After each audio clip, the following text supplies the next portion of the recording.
दोस्तों नमस्कार, आप सभी का स्वागत है आपके अपने चैनल गोल्डन पाठशाला में। दोस्तों इस वीडियो में जवाहर नवोदय विद्यालय प्रवेश परीक्षा 2024 के लिए विज्ञान के मोस्ट इम्पोर्टेंट क्वेश्चंस को हल करेंगे। प्यारे बच्चों, कल की वीडियो में हमने हिंदी के प्रश्नों पर चर्चा की थी और आज हम इसी प्रश्न पत्र से विज्ञान के प्रश्नों को हल करेंगे। तो आइए शुरू करते हैं वीडियो को। एक बार सभी लोग वीडियो को अपने दोस्तों के साथ शेयर कर दीजिए। तो प्यारे बच्चों, सामान्य विज्ञान के प्रश्न खंड 4 से स्टार्ट होते हैं, जो कि प्रश्न संख्या 66 से लेकर 100 तक के प्रश्न होते हैं, 35 प्रश्न। तो पहला प्रश्न 66 नंबर बच्चों दिया गया है कि खाद्य का परिरक्षण नहीं किया जा सकता है। ध्यान रखना कि क्वेश्चन जो होते हैं थोड़ा सा घुमा करके पूछे जाते हैं, तो आप लोग अच्छे से क्वेश्चन को पढ़ेंगे क्योंकि पर्याप्त टाइम होता है, 2.5 घंटे का टाइम आपको मिलता है, 100 प्रश्न होते हैं।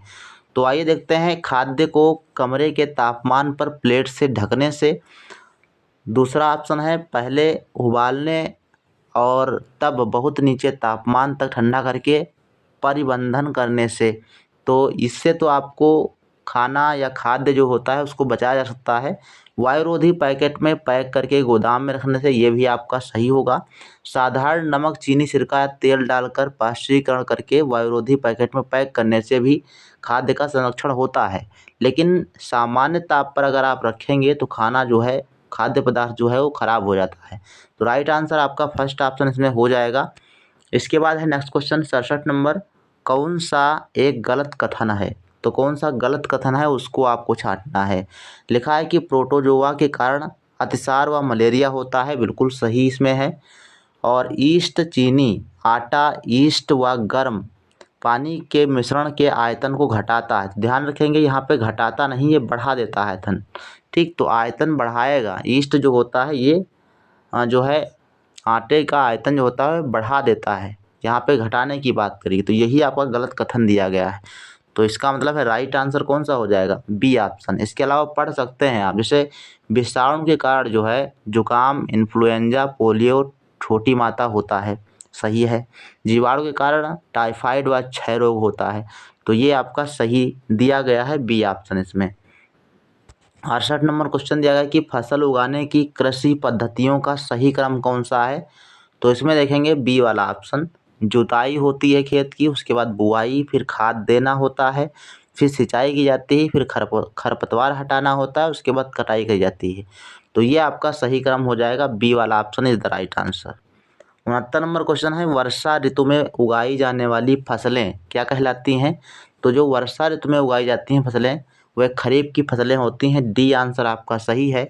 इन फसलों में धान, मक्का, उड़द, ज्वार, बाजरा, इसके अलावा मूंगफली आदि फसलें होती हैं। इसके अलावा रबी की जो फसलें होती हैं उनको आप ध्यान रखेंगे, ये जो है शरद ऋतु में बोई जाने वाली फसलें होती हैं, अर्थात जाड़े की शुरुआत में अक्टूबर नवंबर में बोई जाती हैं ना, तो ये आपको ध्यान रखना है। 70 नंबर क्वेश्चन है कि तत्वों के किस जोड़े में धातु व अधातु दोनों कमरे के तापमान पर तरल अवस्था में होते हैं, अर्थात द्रव अवस्था में होते हैं। तो ये ऐसा कौन सा है, तो सी ऑप्शन आप देखें, ब्रोमीन और पारा। ब्रोमीन अधातु होता है और पारा धातु होता है, लेकिन ये सामान्य ताप पर द्रव अवस्था में पाए जाते हैं। तो राइट आंसर आपका सी ऑप्शन हो जाएगा। मैं आपसे एक बात और कहूँगा कि जितने भी हमारे चैनल पर एनएमएस विज्ञान के क्वेश्चन पेपर पड़े हुए हैं उनको आप पढ़ सकते हैं। सेम इसी टाइप के प्रश्न आपको देखने को मिलेंगे, काफ़ी आपको हेल्प मिलेगी वहाँ से। बहुत सारे जो है प्रैक्टिस सेट पड़े हुए हैं, आप लोग उनको ज़रूर देखिएगा। देखने में सिल्क यानी रेशम जैसा वस्त्र पदार्थ परंतु सिल्क नहीं है, यह पदार्थ कौन सा है। तो ये रेयान होता है। रेयान एक प्राकृतिक रेशा होता है, जो है कृत्रिम रेशम होता है, लेकिन ये दिखता एकदम रेशम जैसा है। तो आपका सी ऑप्शन सही हो जाएगा, एक कृत्रिम रेशा होता है, ये मानव निर्मित रेशा होता है रेयान। 72 नंबर क्वेश्चन दिया गया है कौन सा एक जैव निम्नीकरणीय है, अर्थात जिसको हम जैव प्रक्रम के द्वारा नष्ट कर सकते हैं या अपने आप वो ख़त्म हो जाती है। तो एक कागज़ है, बाकी आप देखेंगे एल्युमिनियम, पीवीसी, थैली और बेकेलाइट, ये सभी नष्ट ना होने वाली हैं। और कागज़ क्या होता है, सड़ गल करके ख़त्म हो जाता है। 73 नंबर क्वेश्चन है कौन से रेशों के समूह में केवल प्राकृतिक रेशा है। तो आप देखेंगे ये जो कपास, रेशम और ऊन, ये 3 चीज़ें दी गई हैं और ये सभी प्राकृतिक हैं। बाकी कपास एक्रिलिक और नायलॉन ये कृत्रिम हो गए। रेयान और टेरिलीन ये कृत्रिम है। रेयान, पॉलिस्टर, नायलॉन ये तो सारे जो है कृत्रिम रेशे दिए गए हैं। तो इसमें आपका राइट आंसर बी ऑप्शन हो जाएगा। 74 नंबर क्वेश्चन है, यदि आप किसी दक्ष निकाय में नीचे दिए गए प्रत्येक ईंधन के 1 किलो का दहन करें तो आपको तब अधिकतम ऊष्मा प्राप्त होगी जब आप दहन करेंगे। तो सबसे ज़्यादा जो दहन में ऊर्जा उत्पन्न होती है वो हाइड्रोजन होता है। तो हाइड्रोजन में सबसे ज़्यादा ऊर्जा जो है उत्पन्न होती है। तो राइट आंसर आपका फर्स्ट ऑप्शन हो जाएगा। इसको आप ध्यान रखेंगे, सबसे ज़्यादा ऊष्मीय ऊर्जा किसकी होती है? तो हाइड्रोजन की होती है। पेट्रोलियम के 3 संघटक कौन कौन से हैं? तो केरोसिन, पेट्रोल, प्राकृतिक गैस यही होते हैं। इसके अलावा ग्रीस और स्नेहक भी इसमें से निकलता है, लेकिन मुख्य तौर पर ए वाले ऑप्शन में बिल्कुल सही जवाब आपका हो जाएगा। 76 नंबर क्वेश्चन है, कौन सा एक जीवाश्म ईंधन नहीं है? कोयला, पेट्रोलियम, प्राकृतिक गैस और लकड़ी। तो जीवाश्म ईंधन ऐसे ईंधन जो धरती के अंदर मौजूद हैं, तो वो जीवाश्म ईंधन है। लेकिन इसमें आपका डी आंसर बिल्कुल सही हो जाएगा। लकड़ी जो है ये जीवाश्म ईंधन नहीं है। 77 नंबर क्वेश्चन दिया है कि सघन वनों जो मृदा के नीचे दब जाते हैं के जीवाश्मों, जिसे कोयला कहते हैं, में परिवर्तित होने के लिए आवश्यक अवस्थाएं हैं। तो उच्च दाब और उच्च ताप होना चाहिए, तभी ये कोयले का निर्माण होता है। 78 नंबर क्वेश्चन कहता है कि कौन से ईंधन का सर्वाधिक ऊष्मीय मान है? हमने अभी आपको पहले बताया है कि सर्वाधिक ऊष्मीय मान जो होता है वो हाइड्रोजन का होता है। राइट आंसर आपका डी ऑप्शन हो जाएगा। 79 नंबर क्वेश्चन कहता है कि वनोन्मूलन का एक प्राकृतिक कारण, ध्यान रखिएगा, प्राकृतिक कारण कौन सा है? भारी वर्षा, भीषण सूखा, भूकंप या भूस्खलन। तो सबसे ज़्यादा जो वनोन्मूलन होगा वो आपका भीषण सूखा से होगा। सूखा होने पर पेड़ पौधे सूख जाते हैं, नष्ट हो जाते हैं ज़्यादा मात्रा में। 80 नंबर क्वेश्चन कहता है कौन सा कोशिकांग केवल पादप कोशिका में होता है लेकिन जंतु कोशिका में नहीं होता? तो इसमें आप ध्यान रखेंगे, जो प्लास्टिड होता है ये केवल पादप कोशिका में पाया जाता है, ये जंतु कोशिका में नहीं होता। इसके अलावा आप ध्यान रखेंगे, जो आपका कोशिका भित्ति होती है वो भी केवल पौधों में होती है, जंतुओं में नहीं होती।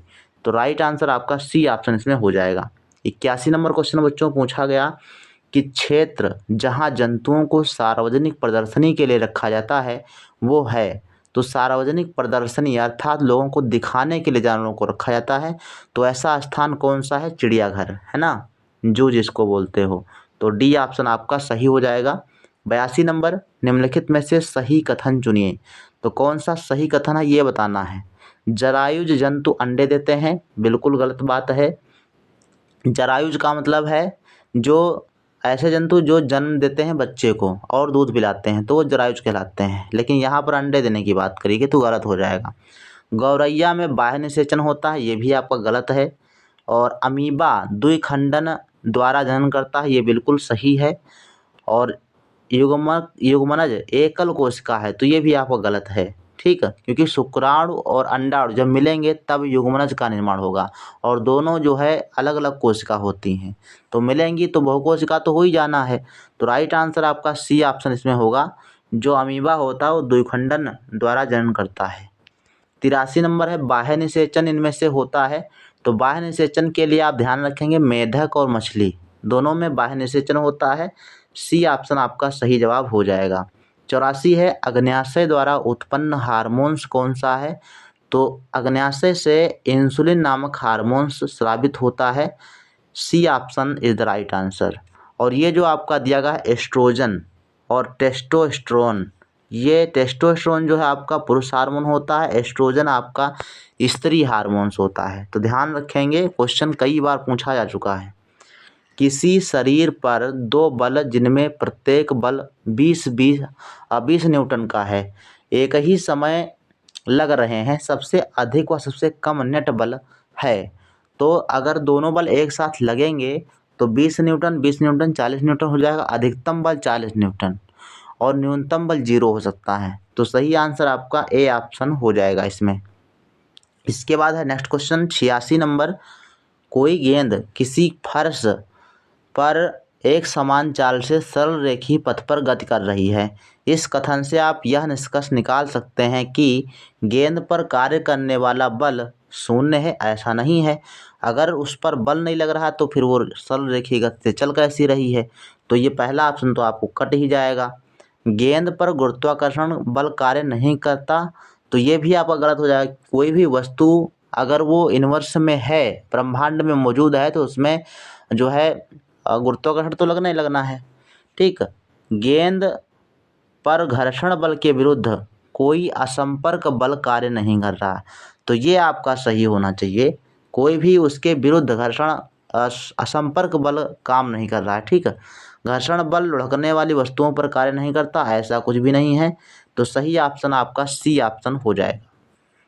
87 नंबर क्वेश्चन है कि वह कौन सा मात्रक दाब का नहीं है। कौन सा मात्रक दाब का नहीं है? तो इसमें जो डाइन प्रति सेंटीमीटर स्क्वायर दिया गया है, ये आपका बल का मात्रक है, ना कि दाब का। बाकी पास्कल, न्यूटन प्रति मीटर स्क्वायर और न्यूटन मीटर, ये दोनों आपके दाब के मात्रक हैं। ठीक, नेक्स्ट क्वेश्चन की बात करते हैं। मानव नेत्र की यह कौन सी संरचना जो उसे उसका विशिष्ट रंग प्रदान करती है? तो ये बच्चों होती है परितारिका, जिसको आइरिस कहते हो। ये किसी भी वस्तु का रंग डिसाइड करती है।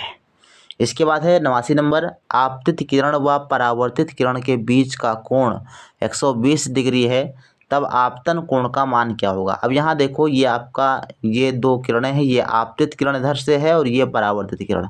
तो आपतित किरण और परावर्तित किरण के बीच का कोण कितना है? 120 दिया गया है।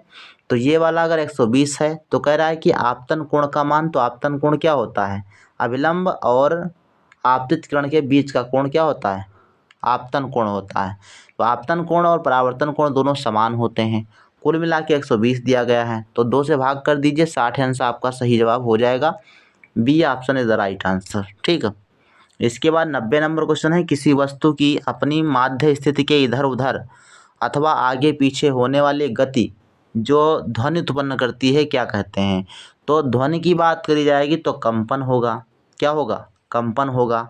लेकिन अगर गति की बात करेगा तो दोलन गति हो जाएगा, है ना।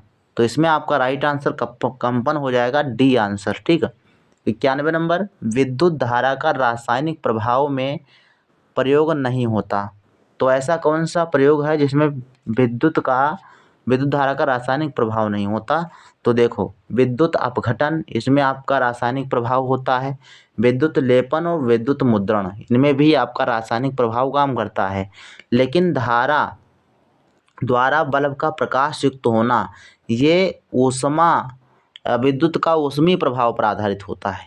ठीक है, तो इसमें आपका डी आंसर सही है। इसके बाद है नेक्स्ट क्वेश्चन 92 नंबर, किसी एक में विद्युत धारा के रासायनिक प्रभाव का उपयोग नहीं होता। तो इसमें भी आप ध्यान से अगर देखेंगे तो जो सी ऑप्शन दिया गया है, बहुत लंबा वाला ऑप्शन, यही सही है। चुंबकीय कंपास को सुई का घूमना, जब इसे किसी विद्युत वाही तार के पास रखा जाता है, तो ये भौतिक विज्ञान के अंतर्गत आता है। तो इसको ऐसे समझ लीजिए, इतना लंबा लिखा है और भौतिक विज्ञान की बात कर रहा है, तो इसमें रासायनिक प्रभाव की बात नहीं होगी। बाकी आप इसको देखो तो अम्लीकृत पानी से इलेक्ट्रोलिसिस में बदलना या विद्युत लेपन, तो ऊपर ऑप्शन में दिया गया। विद्युत मुद्रण, ये सब जो है आपके रासायनिक प्रभाव हैं, बट सी वाला आपका नहीं है। 93 नंबर क्वेश्चन है, कोई छात्रा यह ज्ञात करने के लिए नीचे दिए गए द्रव विलयन विद्युत चालन करते हैं अथवा नहीं, अपने संपरीक्षित का उपयोग करता है, इसके लिए वह सभी आवश्यक सावधानियों का पालन करते हुए बारी बारी से अपने संपरीक्षित के दोनों तारों के स्वतंत्र सिरों को दिए गए विलयनों में डुबाता है और यह बता पाता है कि चुंबकीय सुई में विक्षेप देने वाला केवल एक ही द्रव है, और वह कौन सा है? तो ये बच्चों आपको ध्यान रखना है, आसुत जल जो होता है इसमें केवल विक्षेप होगा। ये ऑप्शन आपका सही है। इसके बाद है नेक्स्ट क्वेश्चन 94 नंबर, भूकंप की तीव्रता का अभिलेखन करने का उपकरण कौन सा है, अर्थात भूकंप की तीव्रता मापने वाला यंत्र कौन सा है? तो ये है भूकंप लेखी उपकरण, जिसको सिस्मोग्राफ भी कहा जाता है। ओडोमीटर के द्वारा दूरी मापी जाती है, ध्यान रखिएगा, दूरी मापते हैं वो भी मीटर में। जैसे मोटरसाइकिल में भी एक ओडोमीटर लगा होता है। गति मापक जो होता है इससे जो है स्पीड मापी जाती है, तो इसको आप ध्यान रखेंगे। 95 नंबर क्वेश्चन है कि गैस जिसके कारण हरित गृह प्रभाव नहीं होता, ध्यान रखेंगे। तो ये है बच्चों नाइट्रोजन के कारण जो है हरित गृह प्रभाव नहीं होता है। बाकी आपका मीथेन, कार्बन डाइऑक्साइड और जलवाष्प के द्वारा हरित गृह प्रभाव होता है। 95 के बाद है 96 नंबर क्वेश्चन, कौन सी वायु प्रदूषण के प्राकृतिक स्रोत हैं। तो वायु प्रदूषण के प्राकृतिक स्रोत देखेंगे अगर आप, तो उद्योगों से धुआं व गैस, तो उद्योग की बात जैसे आई तो ये कृत्रिम हो गया, मानव निर्मित हो गया। वाहन मानव निर्मित है। पौधे के कचरे का जलाना, अगर पौधे का कचरा जलाओगे तो जलाएगा, अगर इंसान जलाएगा तो प्राकृतिक नहीं होगा, वो कृत्रिम हो जाएगा फिर। लेकिन अगर जंगल में दावानल, ज्वालामुखी विस्फोट ये होगा तो ये प्राकृतिक होता है। तो राइट आंसर आपका डी ऑप्शन हो जाएगा। तो जैसा क्वेश्चन है उसी के अनुसार आपको सोचना होगा, तभी आप इसको राइट कर पाएंगे। सौर परिवार का एक ग्रह, परंतु इसे प्रायः प्रभात का तारा अथवा सांध्य का तारा कहा जाता है। यद्यपि यह तारा नहीं है, शुक्र दृष्टिगोचर होता है। ये शुक्र की बात कर रहा है, लेकिन यह दृष्टिगोचर कब होता है इसकी बात में दिखाई कब देता है। तो पूर्वी आकाश में सांध्य तारे के रूप में, पश्चिमी आकाश में प्रभात तारे के रूप में। तो जो सी ऑप्शन आपका दिया गया ये सही है। पूर्वी आकाश तथा पश्चिमी आकाश दोनों में प्रभात तारे के रूप में दिखाई देता है। C option is the right answer. 98 number question कहता है कि जल का घनत्व 1000 किलोग्राम प्रति घन मीटर है। हमारे सौर परिवार के एक ग्रह का घनत्व इससे कम है। इस ग्रह का नाम क्या है। तो ध्यान रखेंगे जो आपका शनि ग्रह होता है इसका घनत्व सर्वाधिक कम होता है, इसलिए यह क्या होगा, जल के घनत्व से इसका घनत्व कम होगा। ठीक है, तो ध्यान रखेंगे C option is the right answer. 99 number, एक तारा जो पृथ्वी से 60 प्रकाश वर्ष दूर है, प्रकाश को उस तारे में पृथ्वी तक पहुंचने में कितना समय लगेगा। तो इसमें बच्चों 20 वर्ष का समय लगता है। सी ऑप्शन आपका सही जवाब हो जाएगा। 100 नंबर क्वेश्चन, कौन सा तारामंडल ध्रुव तारे की पूर्व से पश्चिम की ओर परिक्रमा करता प्रतीत होता है और प्रश्न चिन्ह के जैसा दिखाई देता है। तो ये है बच्चों सप्तऋषि तारामंडल। डी आंसर आपका सही है। इस प्रकार से बच्चों ये रहे 35 प्रश्न विज्ञान के। इसमें से आपके कितने क्वेश्चन सही हुए हैं कमेंट सेक्शन में जरूर लिखिएगा। और डेली इसी प्रकार से वीडियो पाने के लिए हमारे चैनल को सब्सक्राइब करें, साथ ही बेल आइकन को जरूर प्रेस कर लें ताकि हर वीडियो की नोटिफिकेशन आप तक पहुंचती रहे। अपने दोस्तों के साथ वीडियो को जरूर शेयर कर दिया करें। और एक बात है कि आप सभी लोग विज्ञान की जो प्लेलिस्ट हमारी NMS वाली बनी हुई है उसके सभी वीडियो आप लोग देख लीजिए, और कहीं जाने की आवश्यकता नहीं है, उसी से आपका सब कुछ क्लियर हो जाएगा। तो आप लोग ज़रूर देखिएगा। मिलते हैं फिर नेक्स्ट वीडियो में, तब तक के लिए धन्यवाद। जय हिंद, वंदे मातरम।